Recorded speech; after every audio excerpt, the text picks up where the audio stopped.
Hello and welcome back to Rugby Geeks. We've got some Lions news and rumours for you today. We're going to look at a couple of things, so let's dive straight into them. Before I go any further, please go down below and hit that like button as well as the sub button. It does me a massive favour.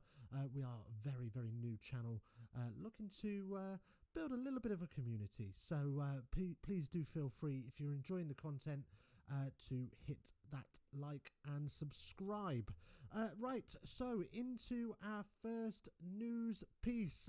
Mark McCall of Saracens has come out this week and said that he's had a phone call with Warren Gatland, who has said quite openly that he is comfortable with the amount of game time that the England Saracens players are getting or are going to be getting in a run-up to a Lions tour. So there are 6 potential hopefuls that are in the running, including Farrell, Itoje, Jamie George. Who else is in there? 6 that I can't think of all off the top of my head right now. But yes, Mark McCall has reassured Warren Gatland that England players are going to be ready to go. They've got 4 championship games earmarked for them, as well as 2 playoffs, which the championship is going to require to settle it at the end of the season. Look, for me, it's very simple. Warren Gatland doesn't need to worry about these players' form because, the amount of game time these players are getting, because if he does it on form, they're not getting in the squad. It's as simple as that. They just haven't been good enough this Six Nations, and I wouldn't be surprised, if we saw 1 or 2 of them not make the final cut. Okay, so that's that news. On to the next news, which is Sam Simmons. There's been a couple of articles this week about Sam Simmons again. Another electrifying performance at the weekend, really banging on the door for Eddie Jones, making him really scratch his head over some selection choices. But he could be picked for the Lions without having played for England for 2 years. It's a possibility. Could that be the way Sam Simmons makes Eddie Jones stand up and notice? It's the way Jamie George had to do it. If we remember back to the last Lions tour, Jamie George couldn't get a start to save his life, spent all his time on the bench, while Dylan Hartley ran around making a fool of himself. Quite frankly, towards the end of the career, he wasn't having a great time. I'm sure Dylan would admit that himself.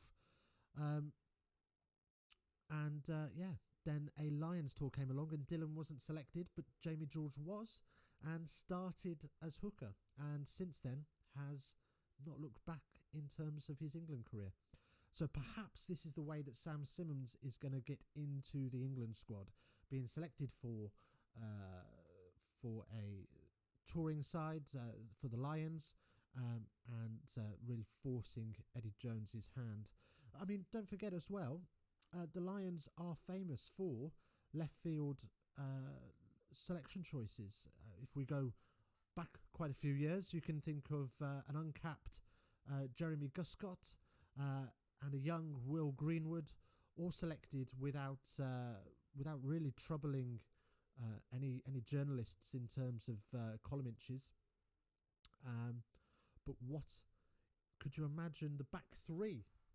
If Simmons was selected, you could possibly have Curry, Underhill and Simmons as your back 3. South Africa, who? Okay, and then final bit of Lions rumours and news today. A women's Lions tour is being investigated by Royal London. They're funding the research. It's the first time that any information has been released about potentially doing a women's version of the event, and I'm all for it. Let me be clear of that. But the insurance giant has unveiled as the first principal partner, not the as a part of principal partners, as the first principal partner of the Women's Lions programme. And they're going to fund a feasibility study to examine if a Lions tour can be formed in the coming years. So, I mean, I'm all for it. I think it's a great idea.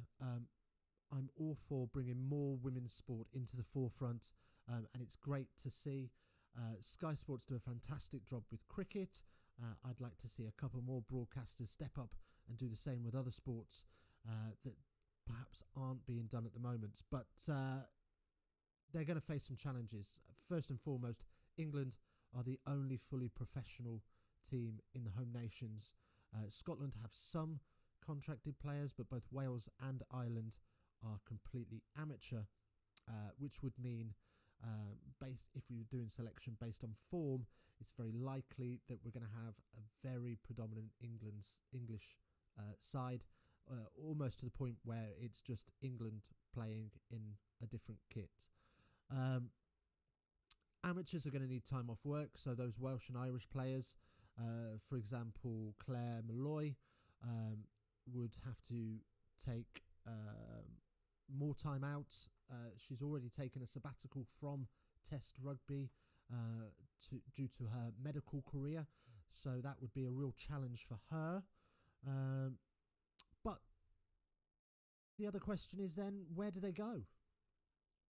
You know, the women's game is very different to the male version, so it's unlikely that you would see the same contenders that England would be facing, or sorry, not England, the Women's Lions would be facing, sorry. So, I mean, the natural choice for me is New Zealand. They are the only other fully professional team. They are a sports-mad country. They love their sports. They're huge into rugby, huge into cricket. Football is on the rise there, or soccer, as they call it. So they love all sports. So, you know, sport is a natural home for them for a new event. And women's sports in general do very, very well in New Zealand. They've had successful media coverage of netball, hockey and cricket, all having huge success. So New Zealand would be the natural choice, but we'll wait and see. I would be surprised to see Australia or South Africa being the guaranteed other two contenders. But who knows? Who knows? Maybe, just maybe, it could be the French. The Lions v the French. We don't know. Time will tell, but watch this space on this very exciting time for women's rugby in general. Right, well, that's it. That's all we've got. All we've got for you today. Just a short one. Coming up later in the week, we're going to preview the coming fixtures for the Six Nations, and also we've got those watch-alongs at the weekend as well. Do join us for those. Do hit subscribe, hit that bell notification, be notified when we go live. And until next time, if we don't see you soon, we'll see you later. Ta-da.